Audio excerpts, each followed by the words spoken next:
அனைவருக்கும் வணக்கம். ஒருத்தர் வந்து லாஸ்ட்டு 26 நவம்பர் 2024 வந்து எங்கள் மேனேஜர் கூப்பிட்டாரு. என்ன அப்படின்னு சொன்னால், நீங்கள் வந்து இந்த சவால் விட்ருக்கல்ல, இந்த சவால் என்ன சவால்? If any machine perform quality like அவர் machine 1 crore 1 machine life time service free அப்படின்னு சொல்லிட்டு நம்ம சவால் விட்ருக்குறோம். நிறைய வீடியோ பதிவிட்டுருக்குறோம்.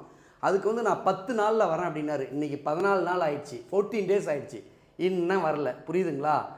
அவர் சொல்கிற மாதிரி இப்படி பாக்கெட்டை தான் நான் விரித்து காட்டணும், இன்னும் வரலன்ட்டு. நான் வேறு வேட்டி கட்டியிருக்கிறேன். நான் என்ன சொல்ல வரேன் அப்படின்னு சொன்னால், நான் சும்மாலாம் இதெல்லாம் சொல்லலை.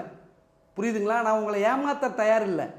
சரிங்களா? உங்களை நான் வந்து நான் உங்களை சீட் பண்ணலை. நான் காத்துக்கிட்டு தான் இருக்கிறேன். இங்கே பார்த்துக்குங்க. If any existing customer affected by சென்டெக் மெஷின் 1 lakh ஃப்ரீங்கிறேன் நான். அதே மாதிரி if any machine perform quality like சென்டெக் machine 1 crore 1 machine life time service ஃப்ரீங்கிறேன். ஏன் சொல்கிறேன்? மெஷினோட தரம் அப்படி. புரியுதுங்களா? உங்களுக்கு வந்து அதாவது இது யாருக்கு சொல்கிறதுனா, இந்த சவால் 14 நாளாக நீங்கள் வரல, உங்களுக்கு தெம்பு திராணி தில்லு இது ஏதாவது ஒன்று இருந்துச்சுன்னா நீங்கள் வாங்க. சரிங்களா? என் சவாலை ஏற்று. புரியுதுங்களா? நண்பர்களே, நீங்களும் புரிஞ்சுக்கிங்க. இதை உங்களோட புரிதலுக்காக தான் இந்த வீடியோ. நன்றி.